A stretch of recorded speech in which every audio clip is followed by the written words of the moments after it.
तेरे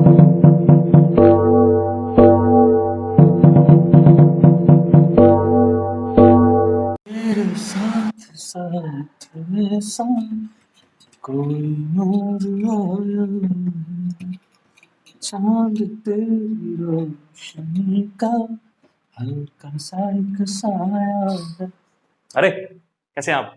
बढ़िया, मजे में होंगे। वेलकम टू कैम्वेदा। और मैं हूं आपका अपना सुशील जैन। बहुत दिनों के बाद मैंने ऐसा बोला हुआ कि मैं हूं आपका अपना सुशील जैन। तो बट कई बार बोलना चाहिए, बच्चे शायद नाम भूल जाते तो बताना चाहिए ना आपको। तो नाम तो मेरा याद आ गया होगा और काम जो हम कर रहे हैं वो भी शायद आपको याद आ गया होगा। काम हम कर रहे हैं इलेक्ट्रोकेमिस्ट्री, और इलेक्ट्रोकेमिस्ट्री के अंदर मैंने आपको कल बताया था कि क्या वेरिएशंस कंडक्टेंस के अंदर आती है जब हम कंसंट्रेशन को चेंज करते हैं किसी भी इलेक्ट्रोलाइटिक सॉल्यूशन की। स्ट्रॉन्ग इलेक्ट्रोलाइट के लिए किस तरह से चेंज करते हैं, क्या रीजन था, वो हमने सीखा। वीक इलेक्ट्रोलाइट के लिए किस तरह से चेंज करते हैं वो हमने सीखा। इसके बाद एक क्वांटिटी हमने सीखी, एक नई वैल्यू हमने सीखी, लिमिटिंग मोलर कंडक्टेंस के बारे में सिंबल सीखा उसका। How to calculate limiting molar connectivity वो मैंने आपको बताया था स्ट्रॉन्ग इलेक्ट्रोलाइट के लिए। तो मैंने आपको लास्ट में फिर वीडियो के कहा था कि हम कल के वीडियो में डिस्कस करेंगे how to calculate the limiting molar connectivity for weak electrolyte. तो आज का जो हमारा टॉपिक है मेनली वो इसी बात पर बेस है, और इसी बात पर क्वेश्चन भी आते हैं पेपर के अंदर, न्यूमेरिकल भी आपको मिलता है। सीबीएसई एग्जाम्स हो चाहे वो नीट या जेई के एग्जाम्स हो, सभी एग्जाम्स में इस टॉपिक से क्वेश्चन आ सकता है। तो बहुत इजी टॉपिक है, लेकिन इंपॉर्टेंट टॉपिक भी है। ओके, तो चलिए आज का हम टॉपिक जो है वो स्टार्ट करते हैं। बहुत अच्छा टॉपिक है, मजा आएगा आपको सुनने में, पढ़ने में भी और समझने में भी। टॉपिक का नाम है कोलार्श लॉ। कोलार्श लॉ जो है आज हमें पढ़ना है। ये इलेक्ट्रोलाइसिस का लास्ट टॉपिक है भाई। इसके बाद इलेक्ट्रोलाइसिस आपकी ऑलमोस्ट कंप्लीट हो जाती है। कोई अगर टॉपिक रहता होगा एक दो जो ज्यादा इंपॉर्टेंट नहीं है वो मैं आपको लास्ट में करवा दूंगा, लेकिन जहां तक का जो टॉपिक इतने हमने पढ़े ये मोस्ट इंपॉर्टेंट टॉपिक थे इलेक्ट्रोलाइसिस के, और यहाँ के बाद इलेक्ट्रोलाइसिस कंप्लीट हो जाएगा। तो कोशिश करेंगे कि आज या अगले वाली वीडियो तक हम इसको कंप्लीट कर लें। उसके बाद फिर हम इलेक्ट्रोकेमिकल सेल का दूसरा जो पार्ट था गैल्वेनिक सेल, उसके बारे में स्टार्ट कर सकें। ओके, तो चलिए फिर आज हम स्टार्ट करते हैं इसके बारे में, कोलार्श लॉ के बारे में। तो मैं कोलार्श लॉ की स्पेलिंग लिखता हूँ भाई। मुझसे बहुत बार इसकी स्पेलिंग गड़बड़ हो जाती है, पता नहीं क्या तो रीजन है क्या नहीं, बट मैं आज कोशिश करूंगा कि मैं सही लिखूं। तो ये है आपका कोलार्श लॉ। ठीक है, मैंने बहुत कोशिश की याद करने की हो जाए, बट इसमें लेटरिंग पता नहीं कैसे आगे पीछे है सारे के, तो दिमाग में बैठते नहीं है। बट फिर भी मैंने कोशिश की है कि कोलार्श लॉ की स्पेलिंग शायद यही होगी। मैं फिर भी चेक कर लेता हूँ। देखिए गड़बड़ कर दी मैंने गड़बड़ कर दी। मैं बोलता हूँ मुझे इसमें गड़बड़ करनी आती है, पता नहीं क्या दिक्कत है। ये बस इतनी सी गड़बड़ थी, कोलार्श लॉ। ठीक है, तो ये था आपका कोलार्श लॉ। तो ये लॉ बहुत इंपॉर्टेंट था। इस लॉ ने क्या हमें बताया, पहले तो आपको मैं वो बता देता हूं। देखिए अगर आप ध्यान से देखें तो जब हम वीक इलेक्ट्रोलाइट की बात कर रहे हैं, तो मैंने कल आपसे एक बात कही थी कि डाइल्यूशन करने पर वीक इलेक्ट्रोलाइट की कंडक्टेंस क्यों बढ़ रही है। उसकी कंडक्टेंस के बढ़ने का रीजन था कि डाइल्यूशन पर पहुंचकर वीक इलेक्ट्रोलाइट जितना भी है सारा कंप्लीटली टूट जाता है। ये बताया था कि नंबर ऑफ आयन बढ़ रहे हैं, डिसोसिएशन बढ़ रही है तो नंबर ऑफ आयन बढ़ रहे हैं, ये मैंने आपको बताया था। इसका मतलब अगर हम ये देखें कि डाइल्यूशन पर वीक इलेक्ट्रोलाइट कंप्लीट टूट गया, और जो इलेक्ट्रोलाइट कंप्लीट टूट जाए उसको हम स्ट्रॉन्ग इलेक्ट्रोलाइट बोलते थे। यानी इस बात का ये मतलब है कि वीक इलेक्ट्रोलाइट जो है वो डाइल्यूशन पर पहुंचकर बिहेव करता है एक स्ट्रॉन्ग इलेक्ट्रोलाइट की तरह। ये बात आपको ध्यान में रखनी है कि एट डाइल्यूशन जो है a weak electrolyte behave like a strong electrolyte because it dissociate completely at infinite dilution. ठीक है, यहां तक बात समझ में आ गई। चलिए जी, दूसरी बात, अब हमें निकालना क्या है, हमें वही कनेक्टिविटी निकालनी है वीक इलेक्ट्रोलाइट की जब सॉल्यूशन बहुत डाइल्यूट हो गया है।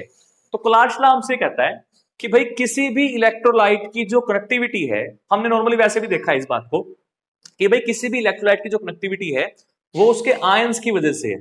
ठीक है ना, तो कोलार्श लॉ से सिंपल सी बात ये कहता है कि किसी भी इलेक्ट्रोलाइट की जो लिमिटिंग मोलर कनेक्टिविटी है, किसी भी इलेक्ट्रोलाइट की जो लिमिटिंग मोलर कनेक्टिविटी है, it is the sum of the limiting molar connectivity of its ion. जो इसके आयंस हैं उनकी जो लिमिटिंग मोलर कनेक्टिविटी की वैल्यू होगी। मतलब कहने का ये है कि किसी भी आयन की लिमिटिंग मोलर कनेक्टिविटी की वैल्यू फिक्स होती है भाई, चाहे वो किसी भी साल्ट में क्यों ना हो। उस साल्ट के अंदर उस आयन की जो वैल्यू है इनफाइनाइट कनेक्टिविटी की, वो सेम रहेगी।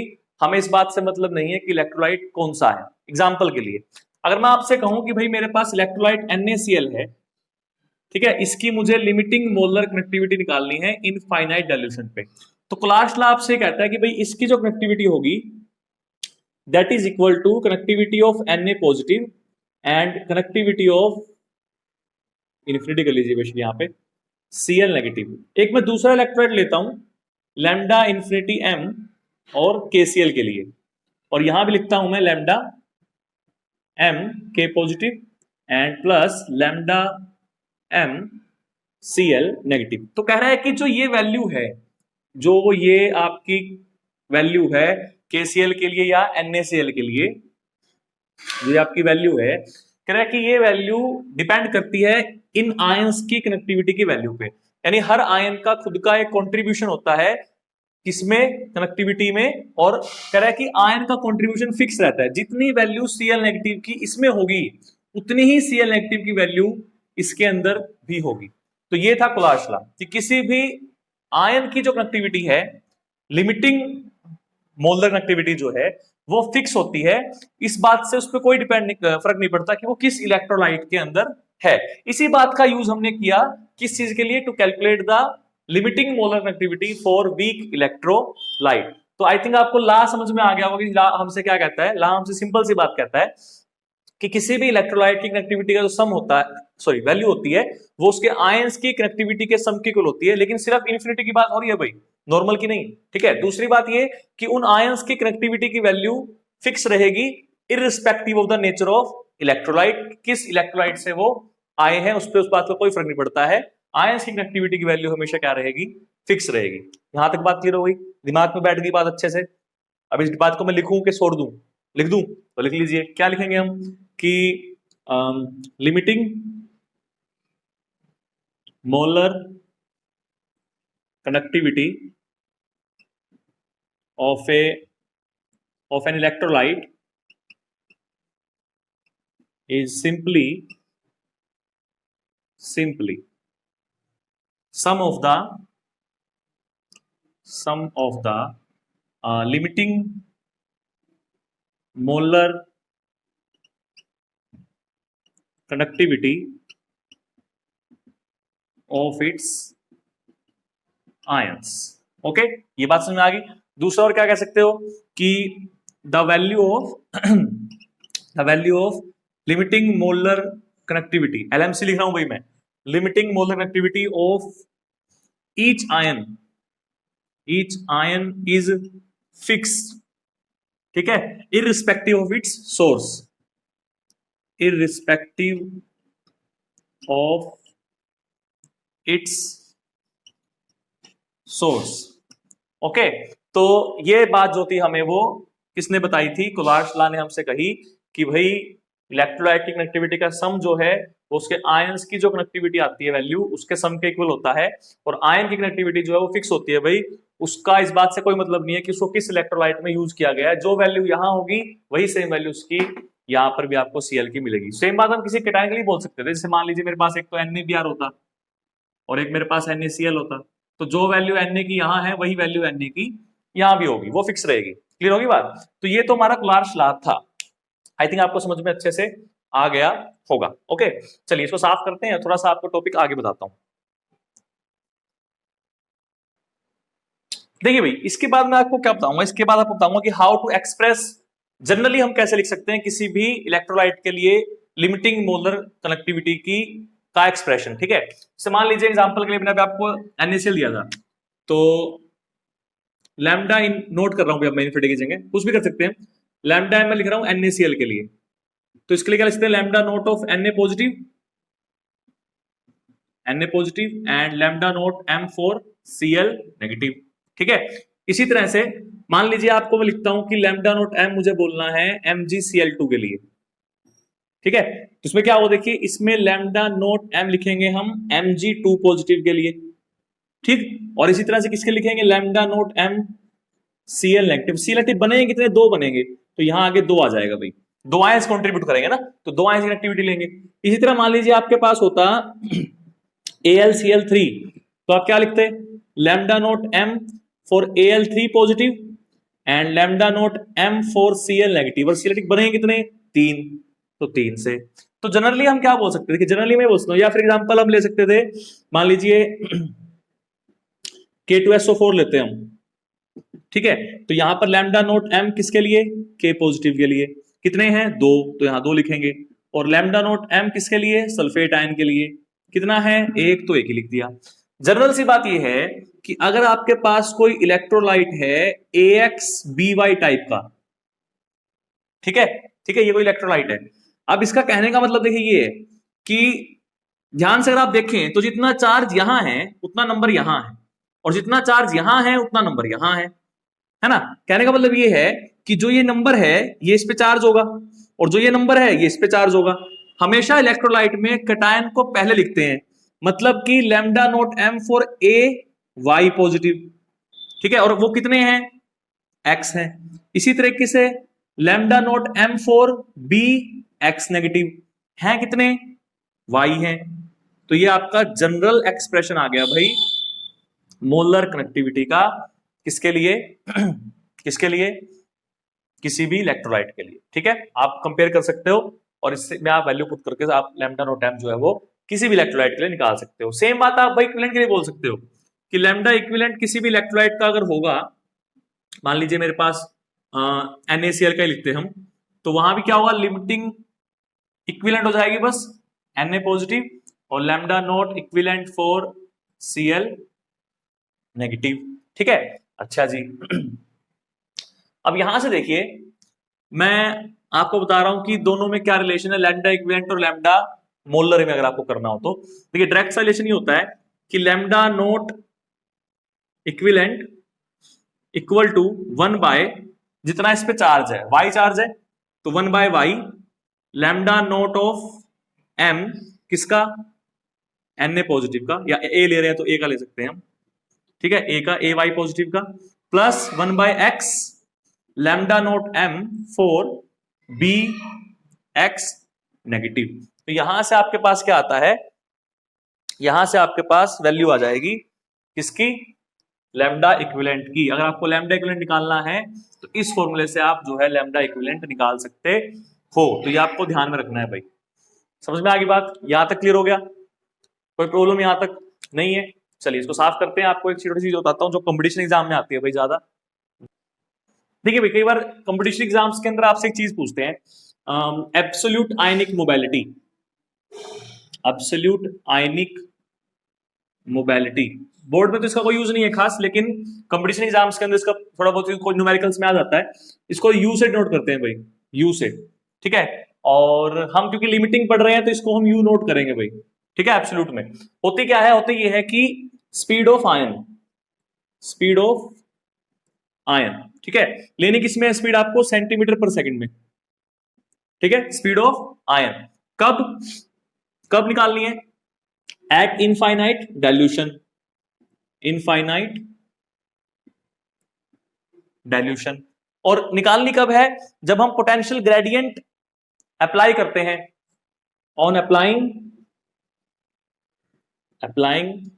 पोटेंशियल ग्रेडियंट ऑफ 1 वोल्ट पर सेंटीमीटर। अब इसका मतलब क्या है भाई, पोटेंशियल ग्रेडियंट का इसको कैसे निकालते, देखिए पोटेंशियल ग्रेडियंट का फॉर्मूला होता है जो हमने ईएमएफ अप्लाई किया है, मतलब जो वोल्टेज हमने अप्लाई की है सेल पे, जो इलेक्ट्रिसिटी का सोर्स है वो, और इलेक्ट्रोड के बीच की डिस्टेंस बिटवीन द इलेक्ट्रोड, तो उससे निकलता है हमारा पोटेंशियल ग्रेडियंट। तो वहां से हम निकाल सकते हैं एब्सोल्यूट आयनिक मोबिलिटी। अब हमने ये ऑब्जर्व किया भाई कि जो आपकी एब्सोल्यूट आयनिक मोबिलिटी है वो डिपेंड करती है आयंस की लिमिटिंग कंडक्टेंस पे। तो अगर मैं कैटायन की बात करता हूं तो कैटायन के लिए हम सकते हैं कि UC equal to K some constant and lambda naught C cation के लिए। इसी तरह से एनायन के लिए लिखते हैं तो lambda U naught A equal to K lambda naught A हो गया, ठीक है। ये जो कांस्टेंट हमें मिला, इस कांस्टेंट की वैल्यू नियर अबाउट 1 फैराडे आती है, ठीक है। तो यहां से हम क्या कर सकते हैं, देखिए यहां से हम ये कर सकते हैं कि आपके जो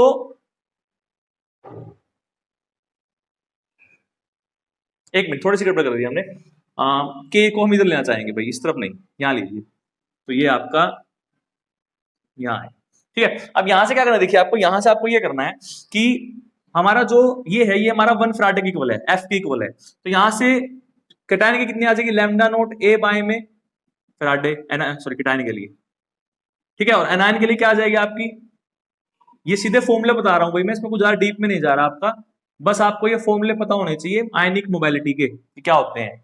वैसे आयनिक मोबाइलिटी क्या होती है, वैसे आयनिक मोबाइलिटी हमारी होती है भाई आयनिक कंडक्टेंस, यही तो है, देखिए ये क्या है, ये आयंस की कंडक्टेंस है, ठीक है, तो ionic conductance divide by 96500 coulomb या 1 फराडे, ठीक है, तो ये आपका फॉर्मूला बन जाता है आयनिक मोबाइलिटी का। क्लियर हो गई, तो ये आपकी एक टर्म हो गई आयनिक मोबाइलिटी। ऐसी एक टर्म और होती है आपकी, इसको बोलते हैं ट्रांसपोर्ट नंबर, हालांकि इतना खास यूज नहीं है आपके वो, लेकिन फिर भी आपको बता देता हूं, कहीं ना कहीं वो यूज हो जाता है ऐसे ही। एक टर्म होती है ट्रांसपोर्ट नंबर, उसके बारे में ज्यादा तो नहीं बता रहा मैं, थोड़ा सा बता रहा हूं, ट्रांसपोर्ट नंबर। अब ट्रांसपोर्ट नंबर आपका क्या होता है, देखिए ट्रांसपोर्ट नंबर दोनों का होता है, कैटायन का भी और एनायन का भी।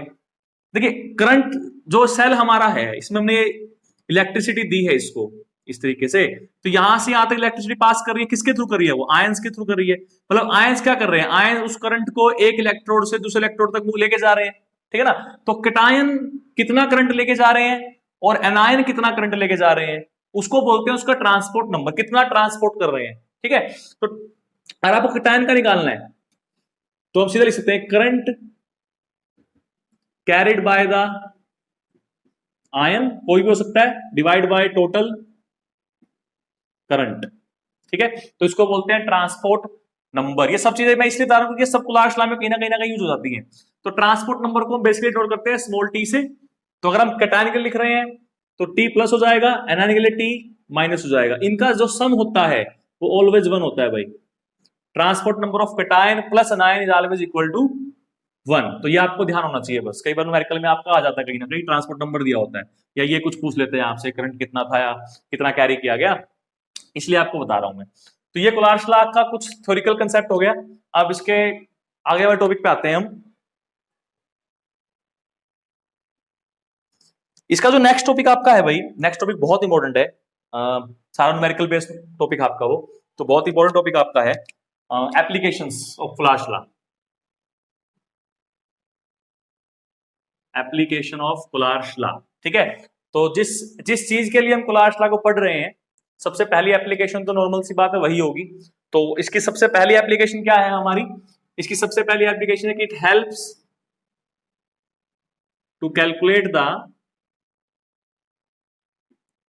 द लैम्डा नोट एम या लैम्डा इन्फिनिटी एम, जो भी आपको करना है, फॉर वीक इलेक्ट्रोलाइट। तो जिस चीज का आपको इंतजार था कि आज की वीडियो जिसके लिए हमने स्टार्ट की थी वहां हम पहुंच चुके हैं कि भाई अगर वीक इलेक्ट्रोलाइट के आपको लैम्डा नोट एम निकालना है तो ग्राफिकली तो पॉसिबल नहीं था, क्योंकि हम उसके कर्व को एक्स्ट्रा प्लॉट नहीं कर सकते हैं, तो इसीलिए हम कोलार्स लॉ की हेल्प लेते हैं, और कोलार्स लॉ हमें हेल्प करता है किसी भी वीक इलेक्ट्रोलाइट की लैम्डा नोट एम कैलकुलेट करने में, या इन्फिनिटी भी आप इसको नोट कर सकते हो भाई, ठीक है। और इसके बेस पे ही न्यूमेरिकल आपको देखने को मिलता है, खासकर सीबीएसई एग्जाम्स के अंदर तो श्योरली इसमें से 3 मार्क्स का न्यूमेरिकल आता है, और कोई बोर्ड भी अगर पढ़ रहे हो आप, हरियाणा बोर्ड के लिए पढ़ रहे हो या किसी और बोर्ड के लिए पढ़ रहे हो, पंजाब बोर्ड के लिए पढ़ रहे हो, तो भी आपको यहाँ से क्वेश्चन जो है वो मिलता है, ठीक है। तो बहुत इंपॉर्टेंट टॉपिक है। करना कैसे है, मैं आपको इसका एग्जाम्पल देता हूँ एक, ठीक है, क्वेश्चन किस तरीके से आता है मैं आपको न्यूमेरिकली एक लिख के दे देता हूँ ताकि आपको थोड़ा सा इससे आइडिया आ जाए। देखिए ये इसका कुछ क्वेश्चन ऐसा आता है, बिल्कुल सिंपलेस्ट क्वेश्चन है आपका ये, जो हम कल कर सकते हैं, इससे टफ क्वेश्चन आते भी नहीं है, इसको ध्यान से समझ लीजिए, अगर इसको आपको ये समझ में आ गया ना तो आपकी पहली एप्लीकेशन हो गई भाई, सेकंड भी हो जाएगी, थर्ड भी सब हो जाएंगे फिर तो, अगर ये आपको पहले वाली आ गई तो उसको ध्यान से समझिएगा भाई। देखिए वो आपसे कह रहा है कि इनफाइनाइट डाइल्यूशन पर मोलर कंडक्टेंस कैलकुलेट करनी है एसिटिक एसिड की, एंड एसिटिक एसिड हमें पता है कि एसिटिक एसिड एक वीक इलेक्ट्रोलाइट में आता है, इसका मतलब अगर हम कोलार्स लॉ को मान के चलें तो इसकी जो कंडक्टेंस है इनफाइनाइट डाइल्यूशन के ऊपर, वो किसकी वजह से होगी, इसके आयंस की वजह से होगी। कौन कौन से आयन बनेंगे, एक तो बनेगा CH3CO नेगेटिव, एक बनेगा H पॉजिटिव, ठीक है ना, ये इनकी वजह से बनेगी। अच्छा जी, यानी अगर मैं किसी तरीके से इनकी वैल्यू पुट कर दूं, इसकी और इसकी वैल्यू पुट कर दूं तो ये निकल जाएगा, है ना। लेकिन अब इनकी वैल्यू को भाई पता करना थोड़ा सा डिफिकल्ट होता है हमारे लिए, हम इसको एक्चुअली में डिफिकल्ट ऐसे पता नहीं कर सकते इजीली। तो उन्होंने क्या किया, देखिए हमने स्ट्रॉन्ग इलेक्ट्रोलाइट लिए। अब जो स्ट्रॉन्ग इलेक्ट्रोलाइट की जो कंडक्टेंस है इनफाइनाइट सॉल्यूशन पे, वो तो हम ग्राफिकली एक्सट्रापोलेट कर सकते हैं। यानी कि HCl स्ट्रॉन्ग इलेक्ट्रोलाइट है, NaCl स्ट्रॉन्ग इलेक्ट्रोलाइट है, और CH3Cl एक स्ट्रॉन्ग इलेक्ट्रोलाइट है। इसका मतलब जो हमारी ये वैल्यू आई है HCl की, that is lambda not m for HCl जो आया है, वो किसकी वजह से होगा, lambda not of H positive और lambda not of Cl negative, और ये वैल्यू है कितनी 425। ठीक है, इसी तरीके से जो हमारा NaCl है उसकी कनेक्टिविटी किसकी वजह से होगी, Na पॉजिटिव की वजह से और Cl नेगेटिव की वजह से। सेम बात हम किसके लिए बोल सकते हैं, मैं यहां लिख रहा हूं भाई CH3CuNa के लिए, उसमें क्या होगा lambda not of CH3Cu negative और lambda not of Na positive.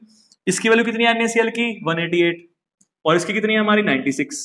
ठीक है, अब ध्यान से देखिए, ये वैल्यू तो हमें ग्राफ से मिल गई थी भाई, और इन्हीं का यूज करके हमें इनकी वैल्यू निकालनी है। देखिए CH3Cu नेगेटिव और H पॉजिटिव ऐड हो रहे हैं, तो यहां पर ये रहा CH3Cu नेगेटिव और ये रहा H पॉजिटिव, यानी मैं फर्स्ट इक्वेशन और थर्ड इक्वेशन क्या कर देता हूं, ऐड कर देता हूं। तो ऐड करेंगे तो ये दोनों तो ऐड हो गए, देखिए ये भी ऐड होएगा, मैं यहां लिख रहा हूं फटाफट, CH3Cu नेगेटिव ऐड होएगा प्लस Na पॉजिटिव ऐड होएगा प्लस H पॉजिटिव ऐड होएगा प्लस सेलेक्टिव, सारे ऐड होंगे भाई। इक्वेशन 1 और 3 को ऐड कर रहा हूं, तो ये इसकी वैल्यू और इसकी वैल्यू भी ऐड होएगी। ठीक है, तो 94 25 प्लस 96 कितना हो गया, ये हो गया हमारे पास, इसको साफ कर लेते हैं भाई यहां से, ये हो गया हमारे पास 6 और 5 11, 9 और 2 11 और 1 12 और 4 और 1 5, 521 हो गया। अब हमें तो सिर्फ इसकी चाहिए है, तो ये तो हटाने पड़ेंगे, तो इसकी वैल्यू को माइनस कर देते हैं, तो माइनस क्या कर देते हैं Na पॉजिटिव और माइनस Cl नेगेटिव, और इनकी वैल्यू कितनी है दोनों की, इनकी वैल्यू है 188, तो ये हमारा 188 यहां पुट कर दिया। तो Y20 में से अगर मैं 188 को माइनस कर दूंगा तो मेरे पास सिर्फ इनकी वैल्यू बचेगी, ये तो कैंसिल हो जाएगा यहां से, ठीक है ना। तो 521 में से 188 को माइनस कर दो तो ये आएगा 333, तो ये हमारे पास कंडक्टेंस आ गई इसकी। तो इस तरीके से आपको क्वेश्चन करना है, तो ये आपका आंसर आ गया भाई कि कैसे आपको क्वेश्चन करना है। ठीक है, ये थी इसकी पहली एप्लीकेशन, जिसकी हेल्प से हम क्या निकाल सकते हैं। तो आपको न्यूमेरिकल में क्या होगा, आपको न्यूमेरिकल में ऐसे ही 2-3 इलेक्ट्रोलाइट दे रखे होंगे स्ट्रॉन्ग, और उन स्ट्रॉन्ग इलेक्ट्रोलाइट की वैल्यू की हेल्प से आपको वीक की निकालनी है। ठीक है, तो वीक की कैसे निकालनी है, ये तरीका मैंने आपको बताया, बस आप ये देख लीजिए कि वीक को डिसोसिएट कर लीजिए, 2 आयंस बनेंगे उसके, फिर उनमें देखिए भाई किन को ऐड करने से कुछ ऐसी ऐसी इक्वेशन बनती है, तो उनको ऐड कर दीजिए, और किसको सब्ट्रैक्ट करने से वो हट सकती है, तो उस बाकी बची इक्वेशन को सब्ट्रैक्ट कर दीजिए, आपका आंसर आ जाएगा। क्लियर हो गई, समझ में आ गई वाली बात। तो ये थी हमारी इसकी फर्स्ट एप्लीकेशन जो बहुत इंपॉर्टेंट थी, इसको साफ कर लेते हैं। देखिए भाई इस लॉ की जो दूसरी बहुत इंपॉर्टेंट एप्लीकेशन है वो है कि it helps to calculate the